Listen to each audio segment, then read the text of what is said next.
బొబ్బట్లు చేసుకోవడానికి ఒక బౌల్లోకి 1 కప్పు శనగపప్పు వేసుకొని 1కి 2 సార్లు బాగా కడిగేసి మళ్ళీ మంచినీళ్ళు వేసుకొని నైట్ అంతా నానబెట్టుకోవాలి. ఇలా నానబెట్టుకోవడం వల్ల పప్పు చక్కగా నాని పూర్ణం చక్కగా కుదురుతుంది. చూడండి, పొద్దున కల్లా పప్పు అనేది బాగా సాఫ్ట్గా నానిపోయి ఉంటుంది. ఇప్పుడు ఉడికించుకోవడానికి ఒక కుక్కర్ తీసుకొని అందులోకి పప్పు నీళ్ళతో సహా వేసేసుకుందాం. చారు చేసుకునేటట్టుంటే కనుక నీళ్ళ క్వాంటిటీ పెంచుకోవాలి.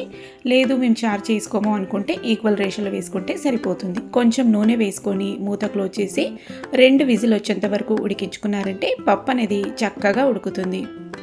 చూడండి, పప్పు ఇలా సాఫ్ట్గా ఉడకాలి. దీన్ని స్ట్రైన్ చేసుకొని వేడిగా ఉన్నప్పుడే పైన బెల్లం వేసుకోవాలి. బెల్లం వచ్చేసి 1 కప్పు పప్పుకి 3/4 కప్పు బెల్లం వేసుకున్నానండి. స్వీట్ అయితే కరెక్ట్గా సరిపోయింది. చల్లన తర్వాత మిక్సీ జార్లో వేసుకొని సోంపు వేసేసుకొని యాలక్కాయలు కావాలంటే యాలక్కాయలు వేసుకోవచ్చు. నేను యాలక్కాయల పౌడర్ వేస్తున్నా కాబట్టి వేయలేదు. ఇలా సాఫ్ట్గా మెత్తగా మిక్సీ పట్టుకోవాలండి. నీళ్ళు యాడ్ చేయాల్సిన అవసరం లేదు. మనం మిక్సీ పట్టుకునే టైంలో నీళ్ళు వేసుకున్నారంటే మళ్ళీ పూర్ణం కన్సిస్టెన్సీ లూజ్ అవుతుంది, ఎక్కువసేపు ఫ్రై చేయాల్సి ఉంటుంది. చూసారు కదా, ఇలా మధ్య మధ్యలో నెయ్యి వేసేసుకుంటూ ఇలాచీ పౌడర్ వేసుకొని అలా ఫ్రై చేస్తూ ఉన్నారంటే దగ్గర పడిపోతుంది. నేను చేసిన పూర్ణం అయితే మరీ ఎక్కువ లూజ్ లేదు, కన్సిస్టెన్సీ అయితే కరెక్ట్గానే ఉంది. కొంచెం ఫ్రై చేసుకుంటే సరిపోతుంది. ఇలా ఫ్రై అయిన తర్వాత దీనైతే ఇప్పుడు ఆరడానికి పెట్టుకుందాం స్టవ్ ఆఫ్ చేసేసి. ఇలా మొత్తం ప్యాన్కి వెడల్పుగా చేసామంటే తొందరగా ఆరిపోతుంది. చూసారు కదా, చల్లన తర్వాత ఇంకొంచెం కన్సిస్టెన్సీ దగ్గర పడుతుంది. ఇలా అన్నీ ఉండల్లాగా చేసేసుకొని ఒకే సైజులో పక్కన పెట్టేయండి.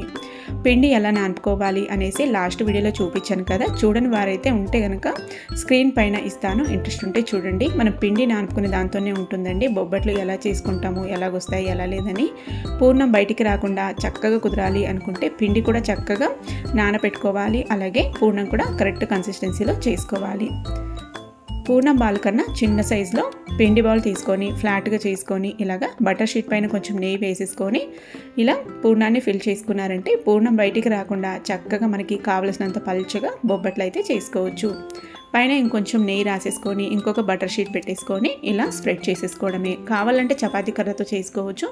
నేను ఈజీగా చేసేస్తా కాబట్టి ఇలా చేత్తోనే చేసేసుకున్నా. పొయ్యి మీద పెనం హీట్ ఎక్కిన తర్వాత కొంచెం నెయ్యి చిలకరించి ఇలా బొబ్బట్టు చేతి మీద తీసేసుకొని వేసేసి పైన అనేది కొద్దిగా పచ్చిదనం పోయేంత వరకు కాల్చుకోవాలి. రెండో సైడ్కి టర్న్ చేసుకొని ఇలా ఒక్కొక్క టీ స్పూన్ నెయ్యి వేసేసుకుంటూ, నచ్చితే ఎక్కువే వేసుకోవచ్చండి, నెయ్యి ఫ్లేవర్ నచ్చే వాళ్ళు ఉంటే కనుక 2 వైపులా నెయ్యి వేసేసుకుంటూ బాగా చక్కగా మంచి కలర్ వచ్చేంత వరకు కాల్చుకున్నారంటే సాఫ్ట్గా పొరలు పొరలు బొబ్బట్లు అయితే రెడీ అయిపోయినాయి. మనం సాయంత్రం దాకా పెట్టినా కూడా అస్సలు గట్టిపడవండి. తప్పకుండా ట్రై చేసి చూడండి.